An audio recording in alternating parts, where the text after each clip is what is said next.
History as it happens, August 24th, 2023. The radicalism of the March on Washington. Freedom Now movement, hear me. We are requesting all citizens to move into Washington, to go by plane, by car. We are gathered here in the largest demonstration in the history of this nation. The United States of America still faces a racial crisis. To arouse America to the unfinished work of American democracy. March today for jobs and freedom. But we have nothing to be proud of. We will be able to speed up that day when all of God's children, black men and white men, Jews and Gentiles, Protestants and Catholics, will be able to join hands and sing in the words of the old Negro spiritual, free at last, free at last. Thank God Almighty, we are free at last. The enormous gathering of Americans on the National Mall 60 years ago is best remembered by the final few minutes of Martin Luther King's soaring call for racial harmony. But there is so much more to the March on Washington. And by recovering this history, we rediscover aspects of black intellectualism and a radical economic agenda that are invisible in sanitized retrospectives on the Revolution of '63. That's next as we report history as it happens, a podcast from the Washington Times. I'm Martin DeCaro. John Lewis's speech at the time was the most radical and I think the most concrete about poverty, about economic dependency in the South that led sharecroppers vulnerable to punishment for trying to register to vote. He is really speaking to the intersection of disenfranchisement and economic dependency and poverty. Do you recognize this voice? We support the administration's civil rights bill. We support it with great reservation, however. Unless Title 3 is put in this bill, there's nothing to protect the young children. It is John Lewis. Long before he became a congressman, he was chairman of the Student Nonviolent Coordinating Committee. He gave one of the most powerful speeches at the March on Washington 60 years ago, August 28, 1963. In its present form, this bill will not protect the citizen of Danville, Virginia, who must live in constant fear of a police state. It will not protect the hundreds and thousands of people. Okay, who is this? Let the nation and the world know the meaning of our numbers. We are not a pressure group. We are not an organization or a group of organizations. We are not a mob. We are the advanced... He is the great civil rights leader, the originator of the March on Washington going back to 1941, A. Philip Randolph. Is not the climax of our struggle, but a new beginning, not only for the Negro, but for all Americans. All right, so I think we all know who this is. I have a dream that one day, down in Alabama with its vicious racists, with its governor having his lips dripping with the words of interposition and nullification. One day right Martin Luther King's I Have a Dream speech, really the last few minutes of it, so dominates popular memory of the march, its more radical demands for economic rights are often forgotten. But not by the people who were there, and not by historians either, but in common or popular memory, and there are several reasons for that. Number one, King's speech was tremendous. No one could match him at a microphone. But also, if we're going to have fond memories of the civil rights movement as a common source of inspiration everyone can get behind, maybe it's better not to focus on just how controversial, if that's the right word, their demands were. I mean, who today doesn't stand for racial harmony and desegregation and voting rights? And of course, those things are important. We get the Civil Rights Act of 1964, Voting Rights Act of 1965. But what about higher minimum wages, full employment, unions, housing, federal protections against local police departments? The history of the march is more complicated than the sanitized narration of a Universal International newsreel of that massive demonstration on the National Mall. They come by bus and by air. They come from the north, the south, the east, and west. They come united in one cause, to urge Congress to pass a civil rights bill to end forever the blight of racial inequity. This great throng with a cause gathers on the mall. More than a peaceful demonstration calling for an end to segregation, the marchers had serious reservations with President Kennedy's Civil Rights Bill.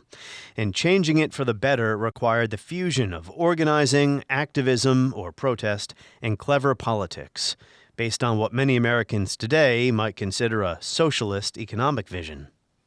Thomas Jackson is a historian at UNC Greensboro, the author of From Civil Rights to Human Rights, Martin Luther King Jr. and the Struggle for Economic Justice. He joined me back in May to talk about MLK's democratic socialism, if you want to look up that episode. William P. Jones is a historian at the University of Minnesota and the author of The March on Washington, Jobs, Freedom, and the Forgotten History of Civil Rights, and a 20-page journal article titled The Unknown Origins of the March on Washington, Civil Rights Politics and the Black Working Class. Thomas Jackson, welcome back to the podcast. Great to be here.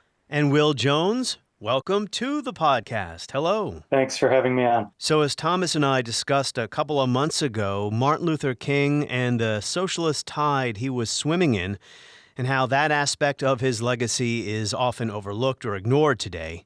I wanted to take the same approach here and avoid a sanitized history of the March on Washington. Maybe the best place to start, Will Jones, is at the beginning, 1941, when A. Philip Randolph brings his idea for a March on Washington to President Roosevelt. Is that a good place? Yeah, I think it is. I mean, that's where the first idea of a mass march of African Americans on the nation's capital comes from. And it was an idea that A. Philip Randolph put together in 1941 based on a really broad upsurge of anger among African Americans for their exclusion from not just the defense effort that was leading into the Second World War, but the economic benefits that came from that defense effort. African Americans were almost entirely shut out of jobs and segregated in the military.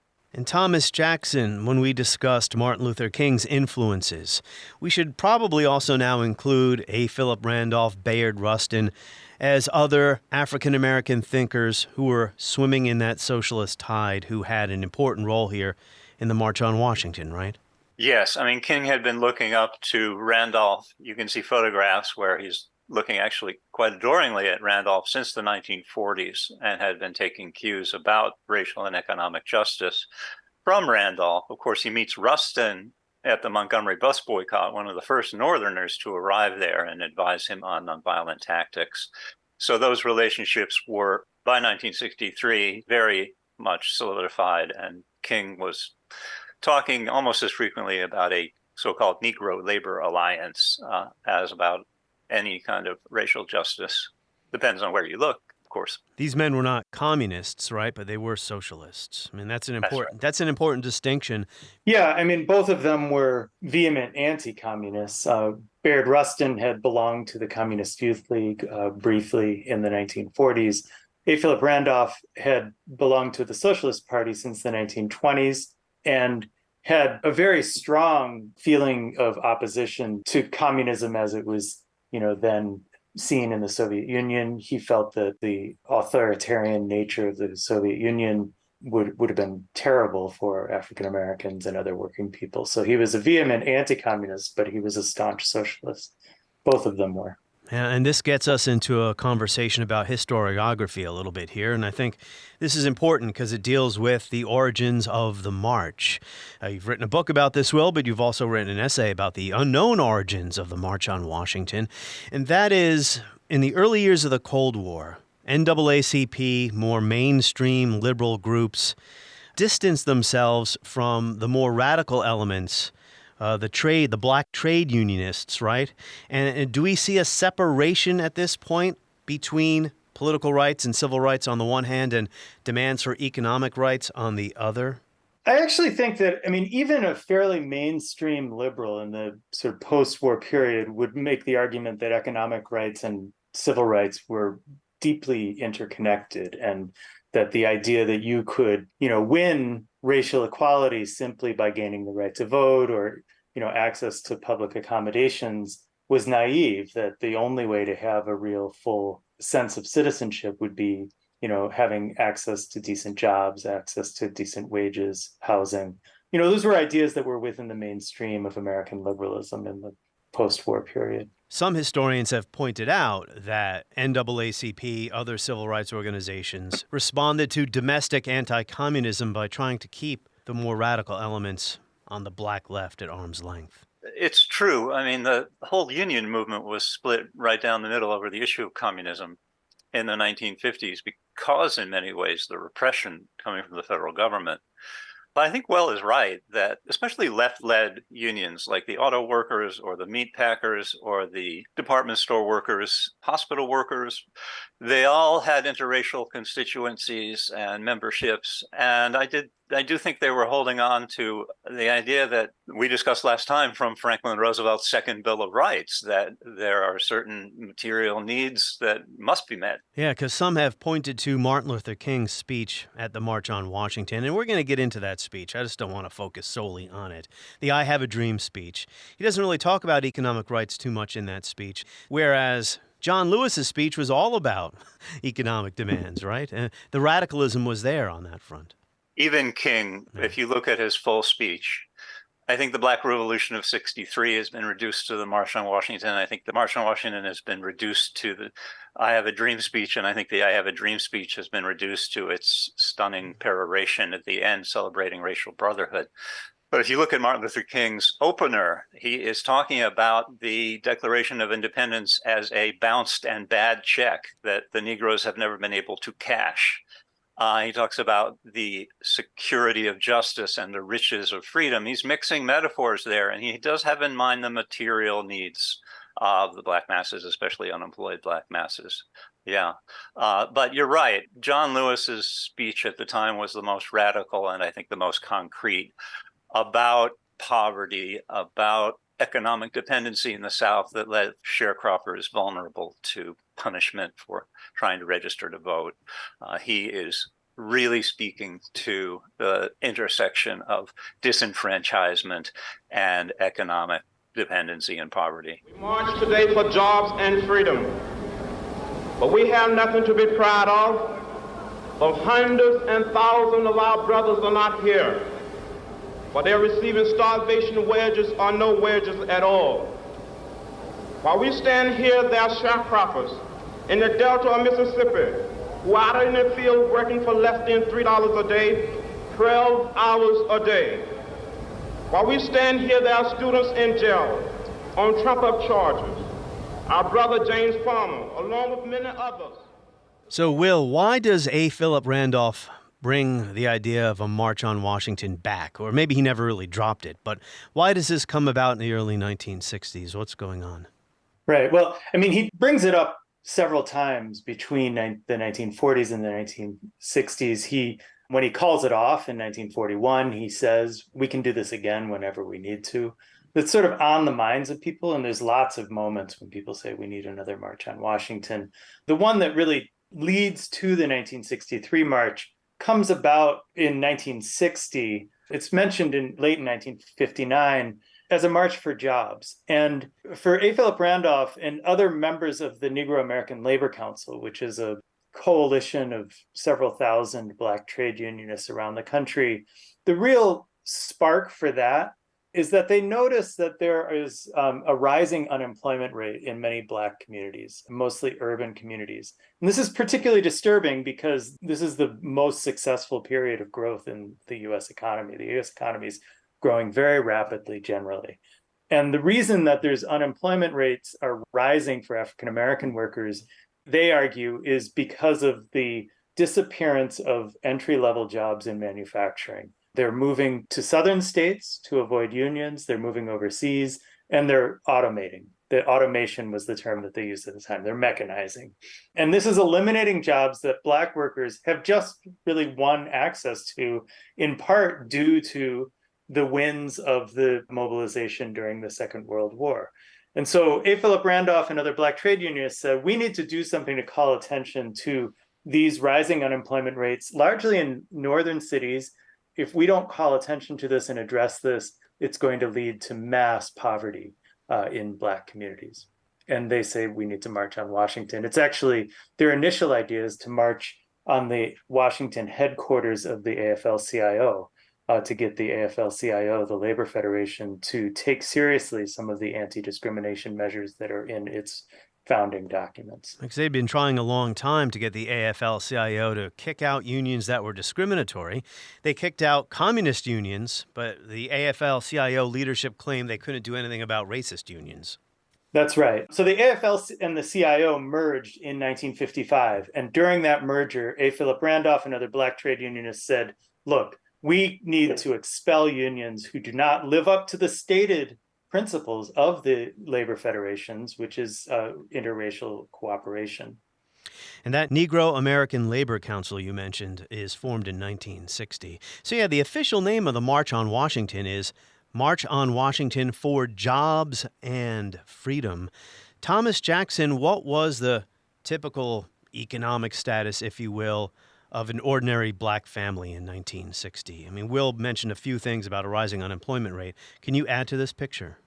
Yeah, there are double the poverty rate. There's concentrated poverty, so they don't have access to those job networks. Of the services in the cities are inferior and second class, and they are in segregated educated settings north and south.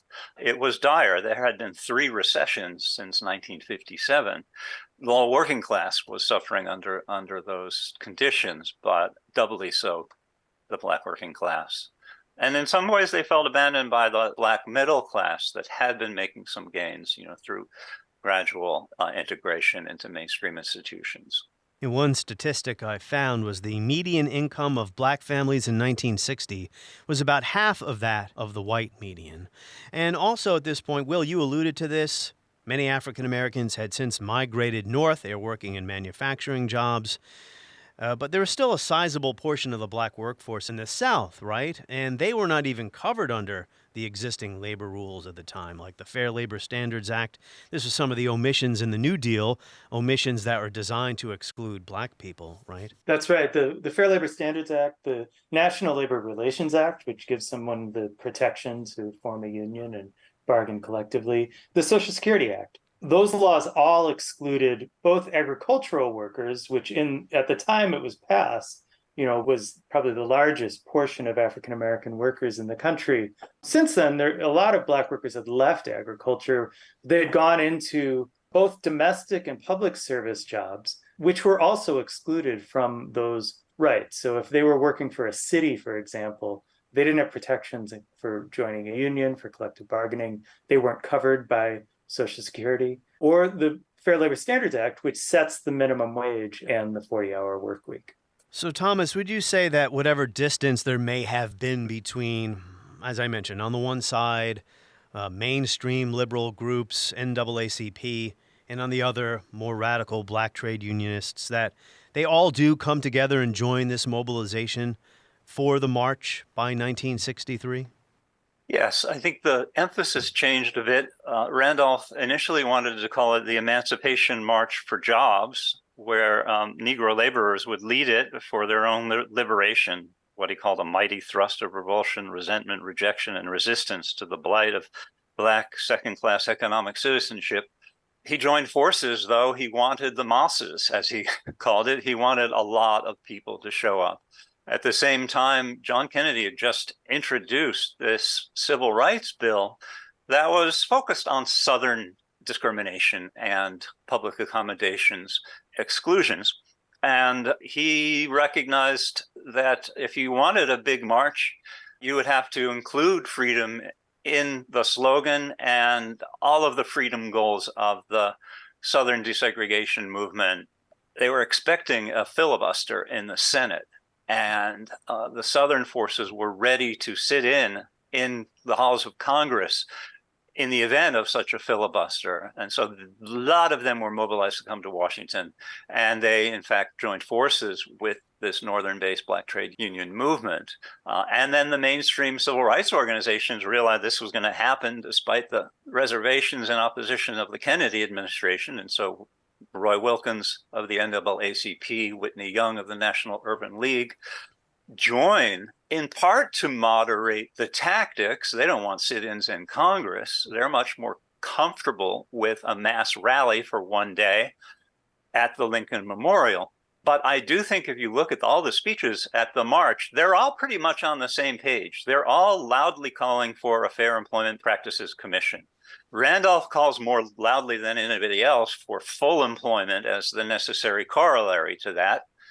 But others, even the church people who joined the coalition, the Catholics and the Protestants and the Jewish rabbis, also mentioned jobs as well as freedom. If you look at this long list of demands, the first half have to do with civil rights and civil liberties. Especially, I would claim something they never got out of 1963, which was robust Justice Department protection for those Southern civil rights workers from police harassment, brutality, incarceration. But they're all pretty much on the same page. They want Title III, the Attorney General authority to sue these cops. They want Title VII, which was not in the original Kennedy bill, the equal employment opportunity. They want Title VI, which is the ability of the federal government to withhold federal funding from any agency or business that discriminates. They're pretty much on the same page, but when you listen to their speeches, they're emphasizing different things.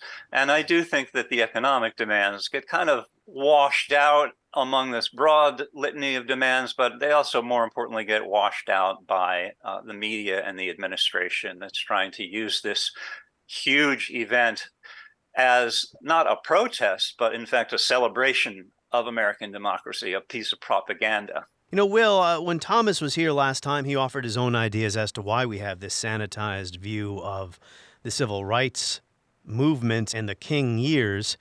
What are your thoughts on that? I mean, he just went over, Thomas did, some of the stated goals of the march. It's very much a list of policies, specific policies. Why do you think we overlook that today?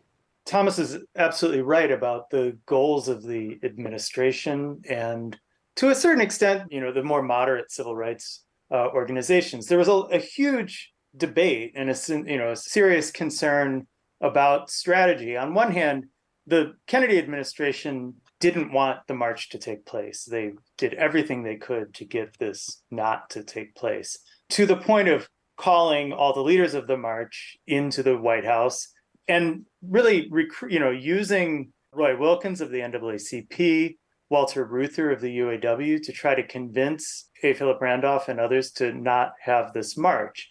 So they do that until it's clear that this is not going to work, that the march is going to happen. And so once it's clear and they've decided that the march is going to happen, the more moderate civil rights leaders come on board.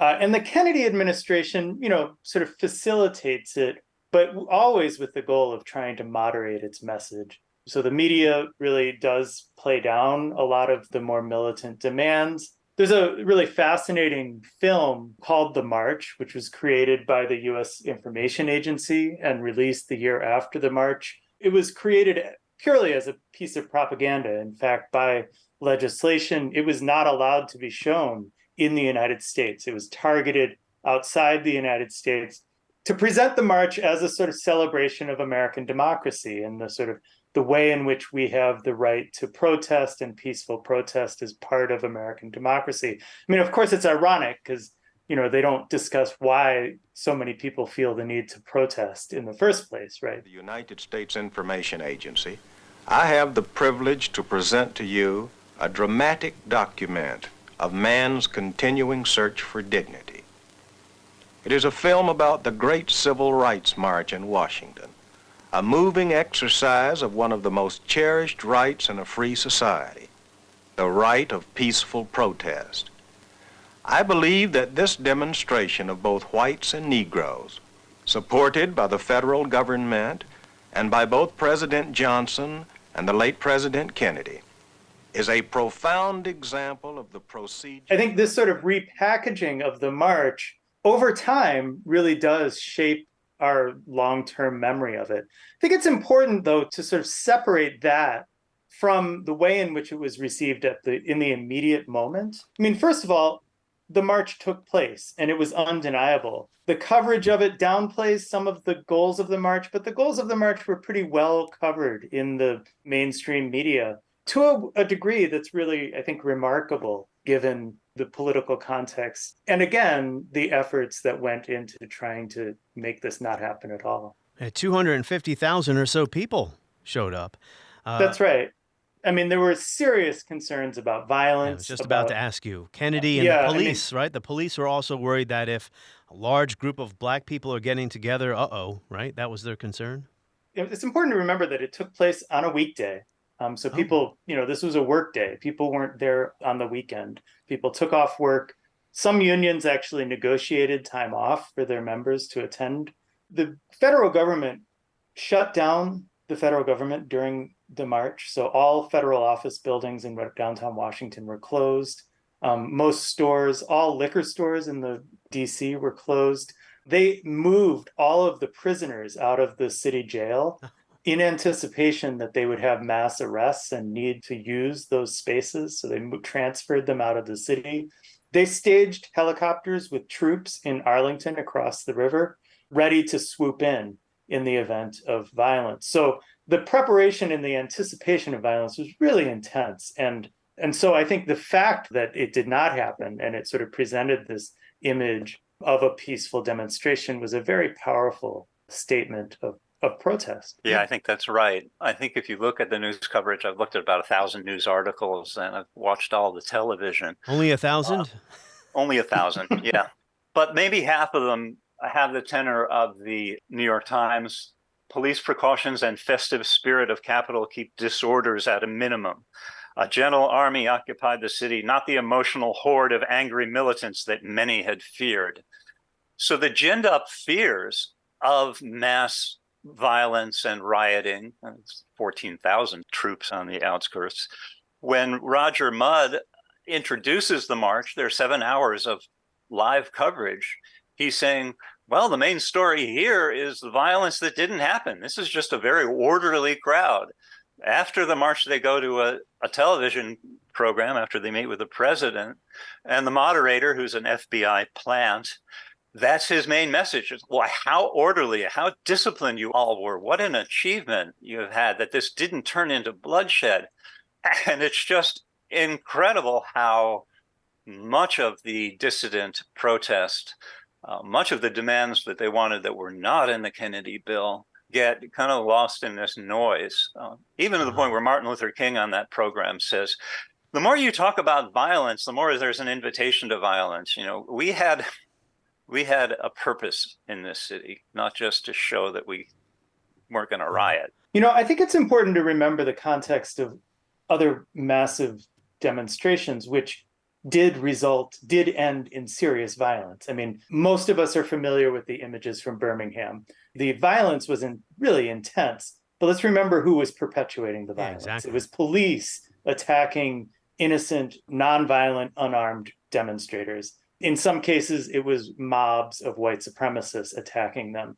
In the South, in southern cities, when there were massive demonstrations, they almost always ended in violence, in really intense violence, of dogs attacking marchers, of police attacking, beating people bloody.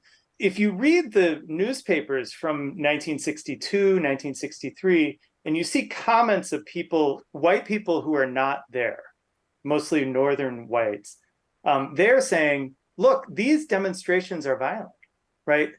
I support the goals of these demonstrations, but I just don't support the violence. And what's happening here is that they're essentially blaming the protesters for the violence against them, the violence of police and of white mobs. And so the idea was this was going to result in violence. I think if we look at it in hindsight, we think, well, who was going to be violent, right? Yeah, of course. On the other hand, we know that the troops were ready to come in.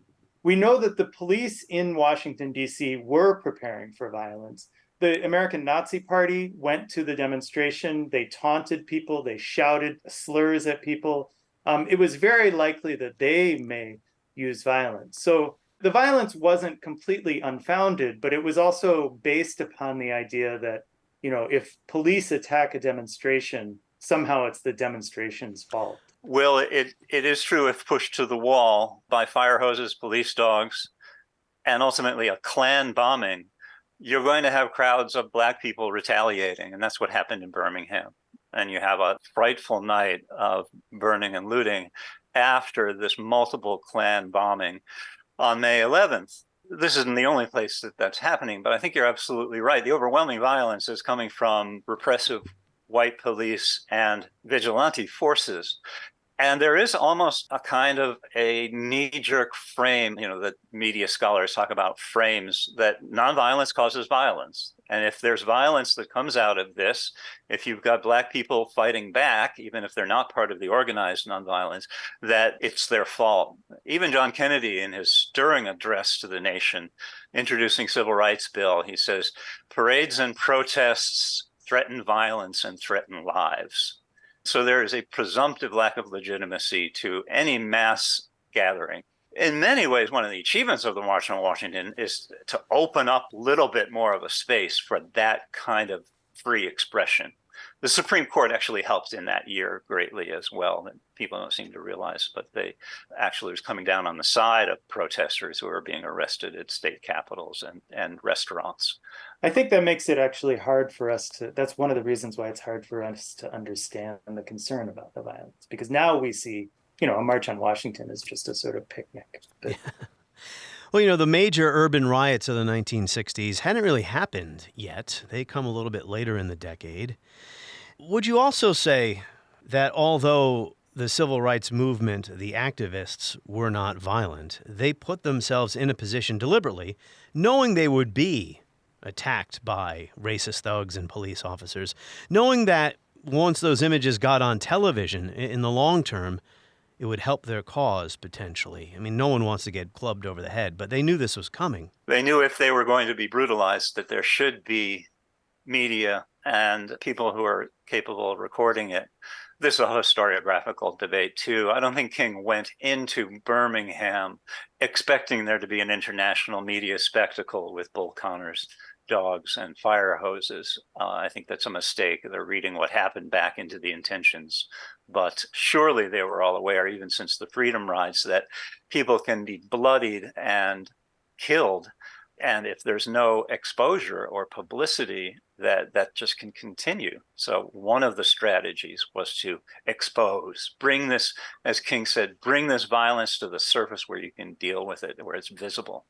And there also was no guarantee that was going to be the response. I mean, think of just a decade or less than a decade earlier, the really brutal images of Emmett Till, right? They outraged Black people around the country. They mobilized Black people. They didn't get much of a response from white people. I think there was a chance that those images in Birmingham would outrage white people, but there was, I think, a long history going back to the history of lynching, which was celebrated in the mainstream press. I mean, the idea that violence against Black people was going to be, lead people to recoil was not guaranteed. Interesting. And we also have the Tulsa massacre, right? An entire city or a neighborhood wiped off the face of the earth.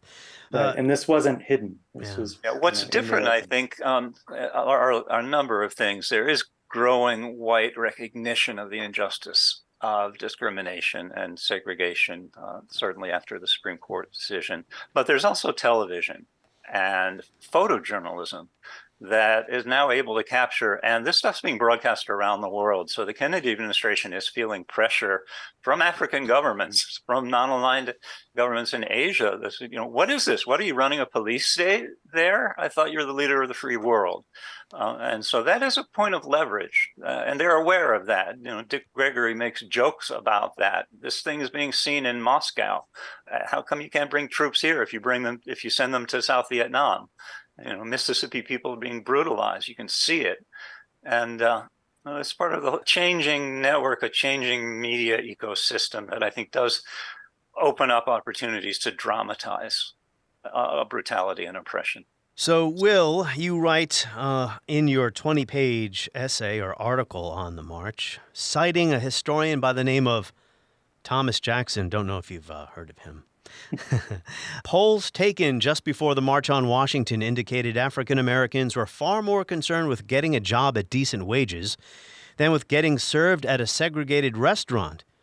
So it is unlikely so many would have joined a demonstration that focused narrowly on racial equality. So to my earlier questions, maybe it's easy to overstate the internal divisions in the civil rights movement when it comes to economic demands, that maybe some of these choices were expedient or tactical because of, fear of accusations of domestic communism, etc.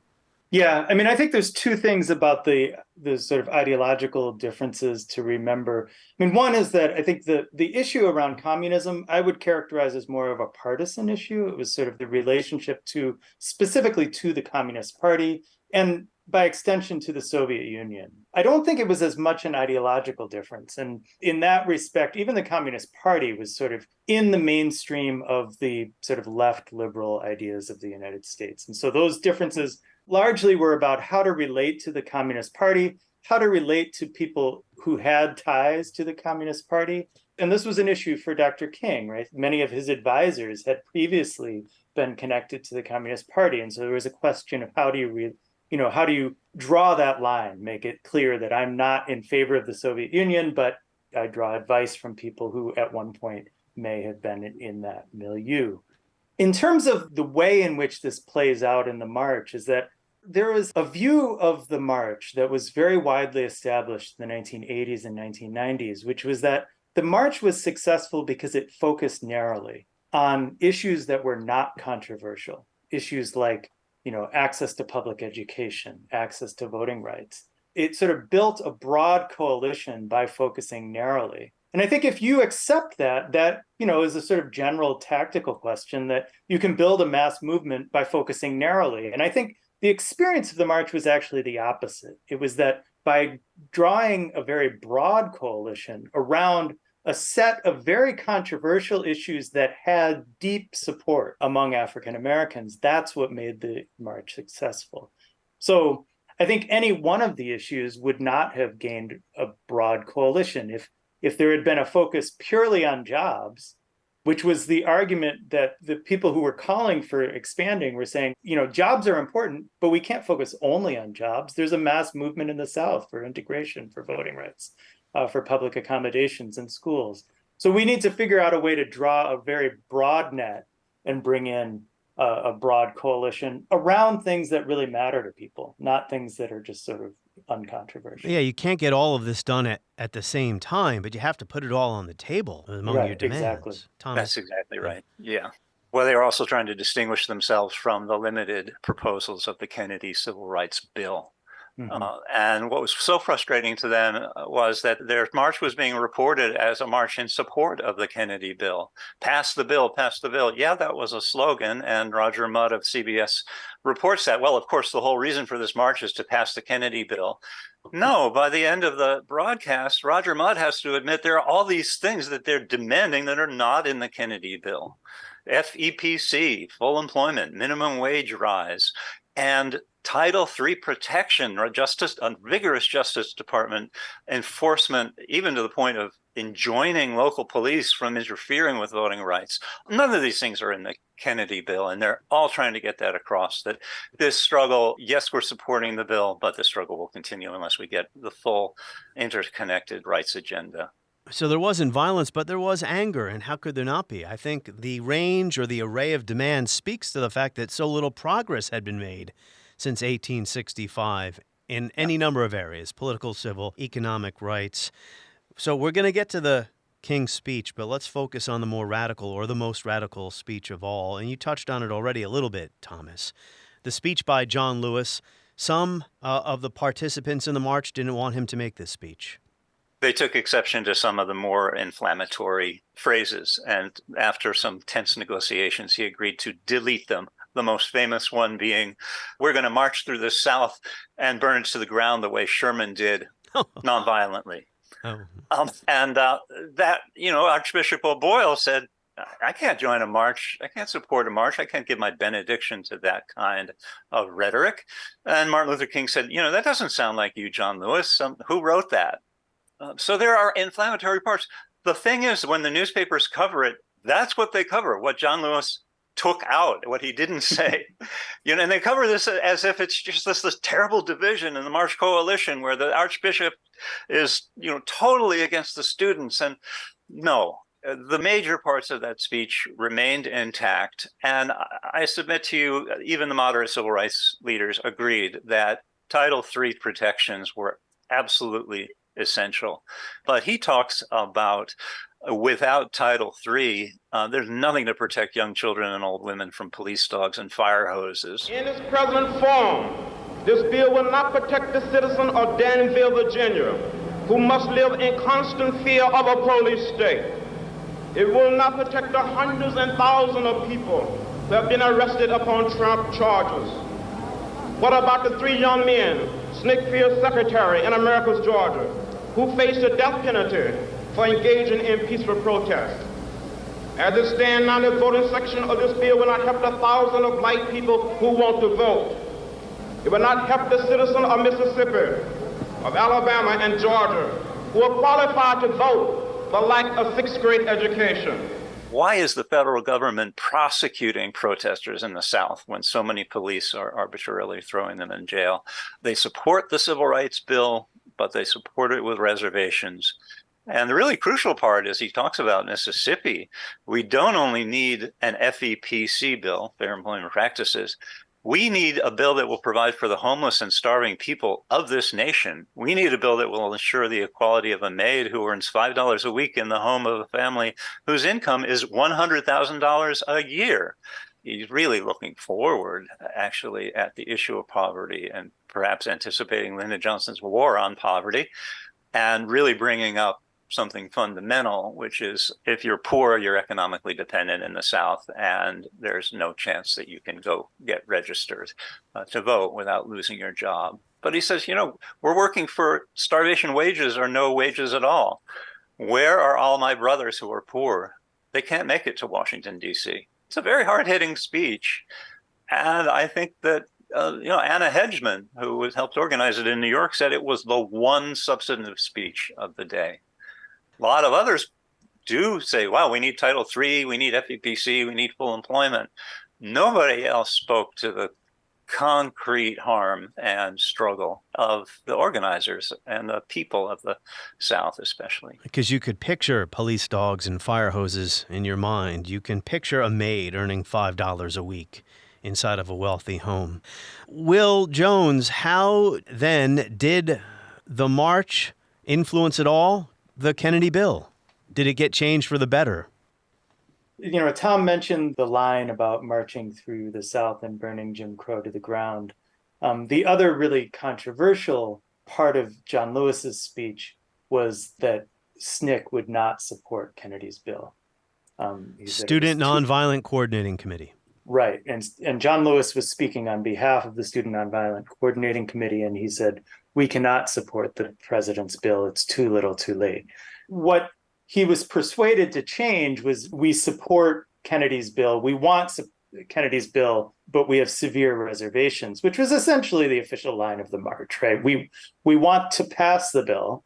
And I think that was important. I mean, it's likely that the bill would not have passed without, even Kennedy's version of it might not have passed without the march. But importantly, the march did really important things to go beyond what Kennedy had proposed. And I think most importantly, they added what would become Title VII to the bill. In the language of the demands of the march was adding the Fair Employment Practices Commission, which was the demand that goes back to the original 1941 march, would prohibit employment discrimination based upon race. That provision also gets expanded in the process of passing the bill to prohibit employment discrimination based on gender. There's a lot of reasons for that. It's a very complicated process, but an important part of that was actually the experience of exclusion that Black women within the Civil Rights Coalition, many of whom had helped to organize the original March on Washington in 1941, experienced repeated exclusion from leadership of the March on Washington and left the March on Washington really committed to fighting for gender equality within the movement. And in part as a result of that commitment, made sure that Title VII also prohibited gender discrimination in employment. And I think many people would argue now that the most important part, the most effective and impactful part of the Civil Rights Act of 1964 is Title VII, which created the EEOC. that would certainly not have been part of that bill without the March on Washington. Yeah, I tend to agree. You can all go listen to the conversation the March leadership had with John Kennedy after the march, and they're all pushing for FEPC. And Randolph is saying, well, without full employment, FEPC isn't going to benefit many people, but they're all supporting that. And John Kennedy tries to change the subject and say, well, it would be wise for all of you leaders to go out and preach the value of education, because that's the main way that people become socially, economically mobile. Whitney Young Jr. shoots back this comment. He says, if white America had a 13% unemployment rate, there would be a shooting revolution. They come out of the conference saying, yes, we're behind the president and we're going to lobby the Republicans for this bill. But I think they are making it absolutely plain that FEPC should be a part of it. The Judiciary Committee in the House takes it totally seriously. They put Title VII in and they put Title III in. The Kennedy administration rises up and squashes Title III protections for civil rights workers, but they are persuaded that, hey, the momentum from the march and from the lobbying efforts of the Council for United Civil Rights Leadership is something that has made Title VII an indispensable part of this legislation. They accept that. My impression of Kennedy, who would be dead in 3 months, we have to remember that, November of 63.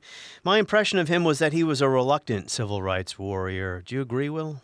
Oh, certainly. I mean, I think, he represented a party, the Democratic Party, that had really since the 1860s had, formed this coalition around the idea that they were going to look the other way toward segregation, toward racist violence, and disfranchisement in the South. And the party still rested upon that silence, that sort of willingness to look the other way. He knew that his own presidency was dependent upon unwhite Southerners voting for the Democratic Party. He was very reluctant. Whatever his personal views were, his political situation made it very difficult for him to sort of take a strong hand on civil rights. It also meant that once he made that commitment, when he came out in favor of a civil rights bill, he also knew if he did alienate white Southern Democrats, he certainly could not alienate moderate Northern Republicans. And so one of his concerns about the FEPC bill was that it wasn't a regional bill, right? This was a law that was going to prohibit employment discrimination that was just as rampant in the North as it was in the South. And so many of his potential Northern moderate Republican or Democratic representatives from the North, they would be alienated if he were to expand this bill to include something that would actually affect them. And so that was part of his reluctance. Part of his fear of expanding Title III protections, there's a conversation he has with Burke Marshall of the Civil Rights Division and Robert Kennedy in the White House. And he says, well, what, Title III is the authority of the Attorney General to prosecute anybody for any civil right? Burke Marshall said, yeah, that would include swimming pools in the North. That would include schools in the North. That would include the right to protest anywhere in the country. And John Kennedy immediately responds, I don't care too much about Title III. I don't care so much about Title III. I don't know, Title III's significance is more to us. I think the accommodations thing will be a big story. Now, what are we going to do about education? The public accommodation thing, that's going to be the story, he says. And that's where they put all their eggs, in the expectation that giving this concession on discrimination in private establishments, outlawing that will, quote unquote, get the movement out of the streets and into the courts. He very much sees this as a political crisis where he's got to make some concessions to the movement in May and June because of the international scandal and because of the possibility that demonstrations will spread throughout the nation, which they're already doing. That expectation that they were going to move into the courts off of the streets was sadly mistaken from his perspective. If you listen to his June 11th speech, though, there is such ringing idealism. So I think we should give him some credit, like we do Lincoln, for learning and for coming to the realization that 100 years since emancipation, that really there's very little freedom and equality. This nation was founded by men of many nations and backgrounds.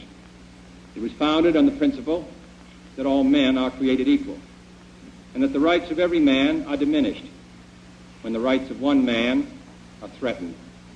Today we are committed to a worldwide struggle to promote and protect the rights of all who wish to be free. His brother was leading him to some degree on it. Most of his advisors said, don't do a civil rights bill, it's political suicide. But he does go ahead with this, in part because he really sees the racial crisis spreading across the country. And in fact, the United States position in the Cold War was at risk. Your remark there, Thomas, reminds me of something Kennedy's successor purportedly said. So we have the march in August, JFK assassinated in November. We get a bill in March. The Civil Rights Act of 1964 comes to a head in March. And I don't know if this is a true story, but apparently Johnson's advisors, who are, of course, Kennedy's advisors, say, don't waste your political capital on a civil rights bill. And he says back to them, then what's the presidency for? I don't know if it would have been passed absent the Kennedy assassination. I really don't. Kennedy was kind of backing away from it in those months. He was trying to focus on getting his tax cut, $11 billion for the middle class, that he thought would solve the poverty problem. So he's backing away from it, and, going south and to Dallas to talk about wonderful federal programs and the space race and his speeches. And the assassination really, it shocks the conscience of the nation and the world. And after some conversations with civil rights leaders, Lyndon Johnson comes out and says, there's no more fitting memorial to our slain president, our martyred president, than early passage of the Civil Rights Bill, for which he fought so hard. He wasn't really fighting that hard for it. And I think that, it's one of those great questions of whether it would have been passed, certainly with the provisions that it had, absent that assassination. March 9th, 1964, Senator Mansfield moves to take up the measure. Southern senators launch a filibuster that lasts for some 60 days. The Senate debate goes for 60 days, including 7 Saturdays, and it took 67 senators to invoke cloture and end the filibuster, but they get it done. Will Jones, we get the Civil Rights Act, then the Voting Rights Act, but what about the Economic Rights Act? Is that the war on poverty? I guess this brings our conversation full circle. Well, we should remember that, as I said, Title VII is in the bill, and that, is a really important part of the economic agenda of the march and has a tremendous impact, actually probably more so in the South. Gavin Wright, who's an economic historian, has studied the sort of broader economic impact of the Civil Rights Bill of the South, opening up job opportunities for Black workers and for white women gaining access to jobs that they had previously been excluded from. Has a tremendous economic impact that benefits both white people and Black people in the South. So I think it's important to remember that. The other goals, many of them are achieved, but not as part of civil rights legislation. So, for example, one of the demands of the March on Washington was raising the minimum wage. That's done several times in the 1960s and 1970s. It increases at a much more rapid rate than it has in the past several decades.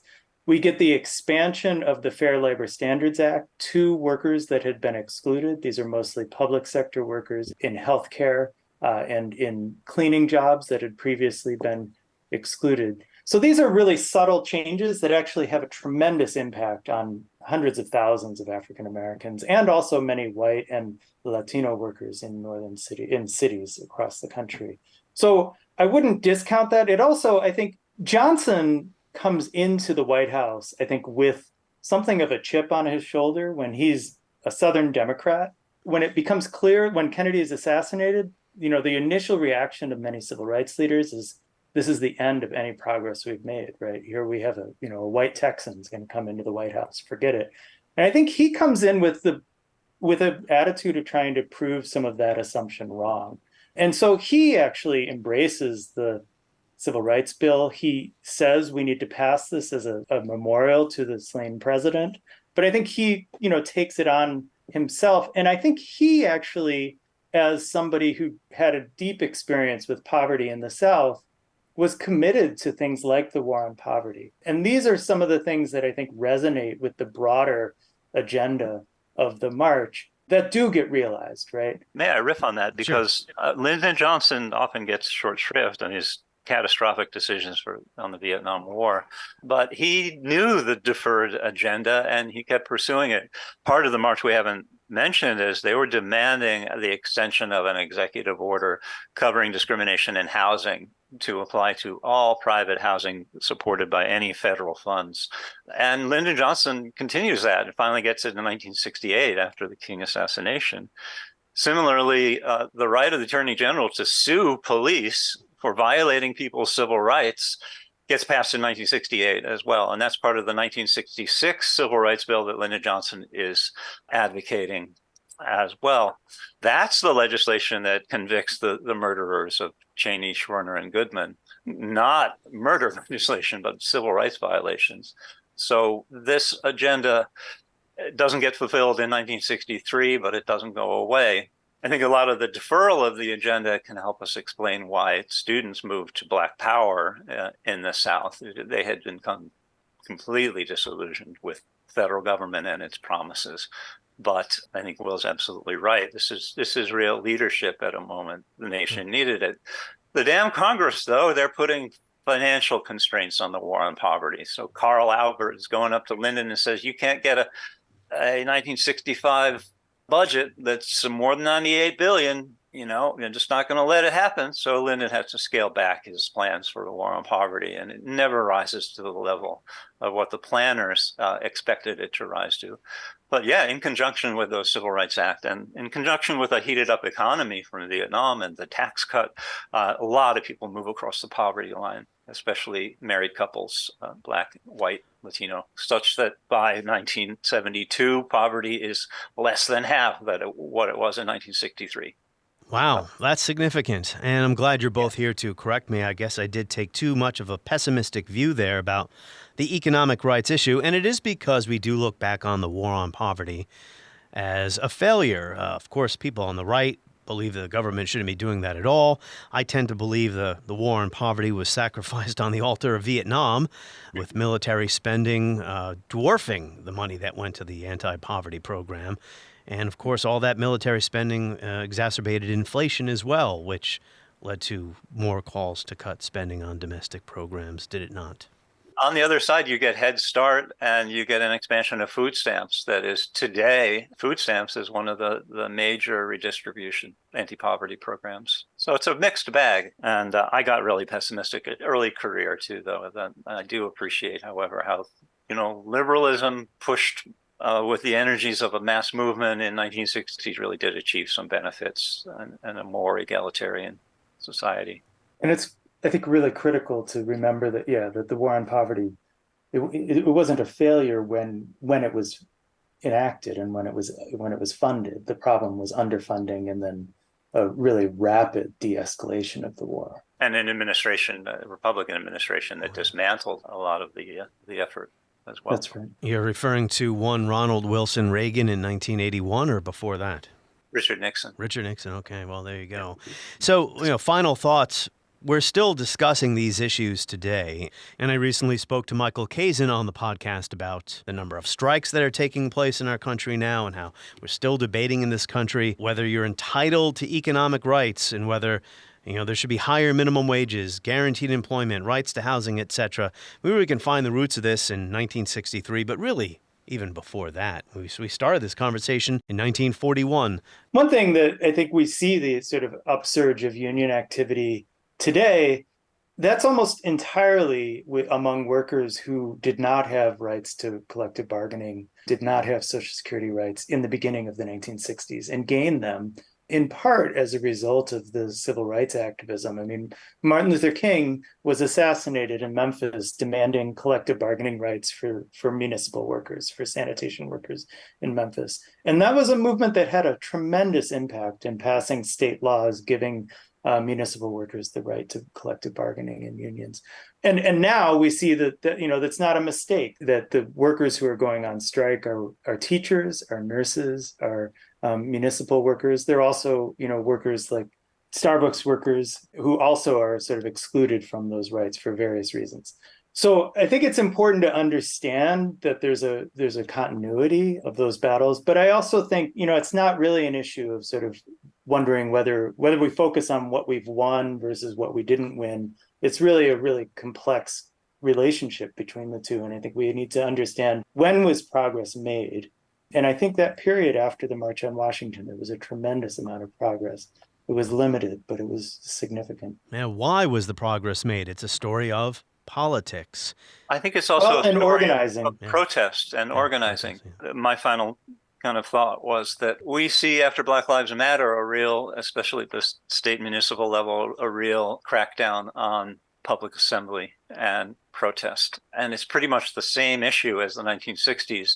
Can you organize in safety without fear of retaliation and reprisal?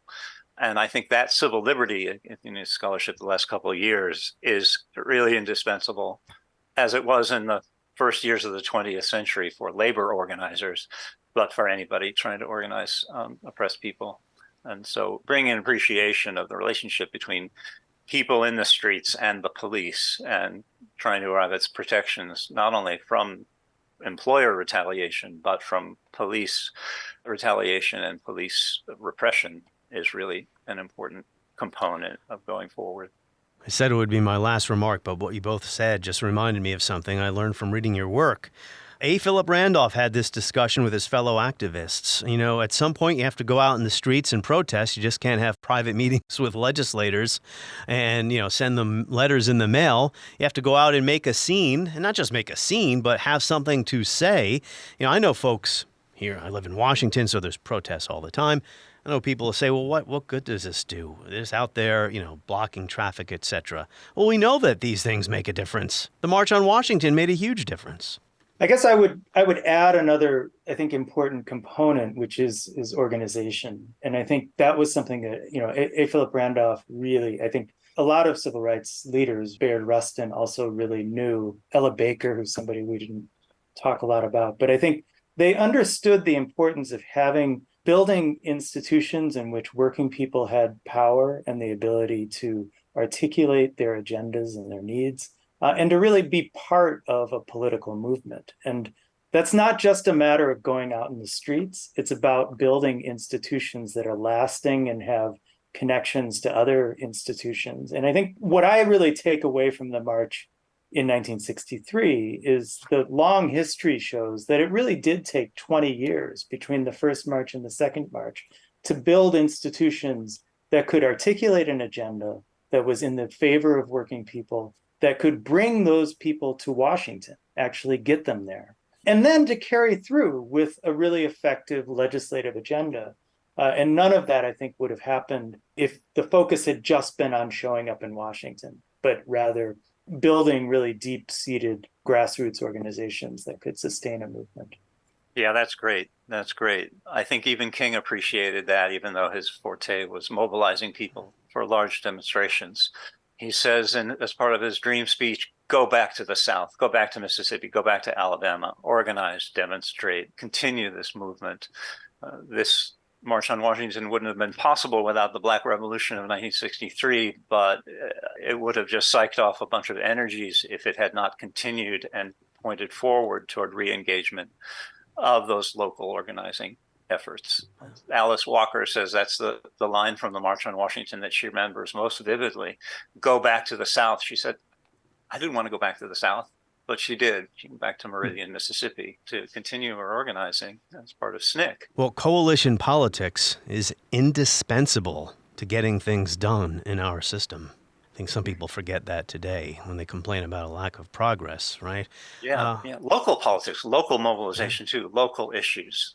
If you look at the signs at the March on Washington, there are so many more issues than what we have even mentioned, right? Depending on where people are coming from. I promised I was going to get back to the King's speech. I never did, but we'll end with this with one. It's a yes or no question. So the most famous words there, that was improvisation. No, it wasn't. Oh, that was a set piece that probably resonated as famously and richly in the March on Detroit several weeks earlier.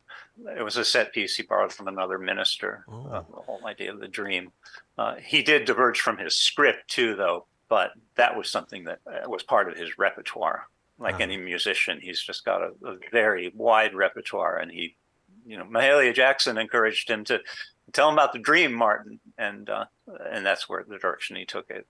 All right. So it was a sort of improvisation, but not really. It was improvisation in the jazz sense that he went back to something that he knew, and he diverged from his written speech, but he fell back on a very well trod speech that he knew, and reportedly Mahalia Jackson knew would really resonate. And I think we now know that was the right decision. I still have a dream.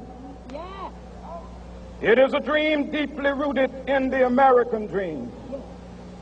I have a dream that one day this nation will rise up and live out the true meaning of its creed. We hold these truths to be self-evident, that all men are created equal.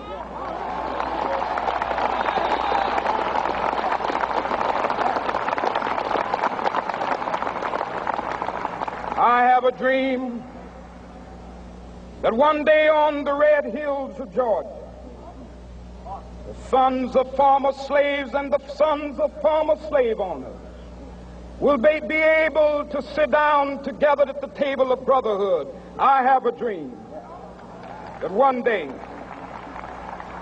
even the state of Mississippi, a state sweltering with the heat of injustice, sweltering with the heat of oppression, will be transformed into an oasis of freedom and justice. I have a dream that my 4 little children will one day live in a nation where they will not be judged by the color of their skin, but by the content of their character. I have a dream today.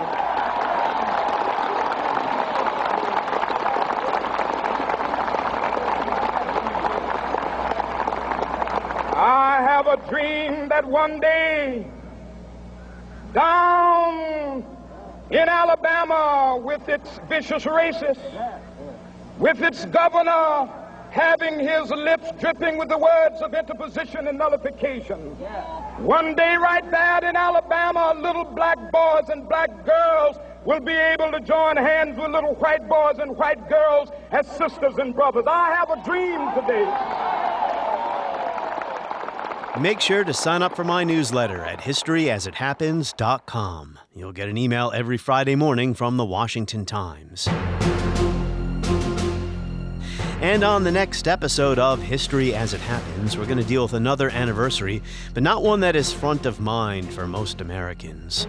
It took place in Tehran 70 years ago, Operation Ajax. That's next as we report History as It Happens, a podcast from the Washington Times.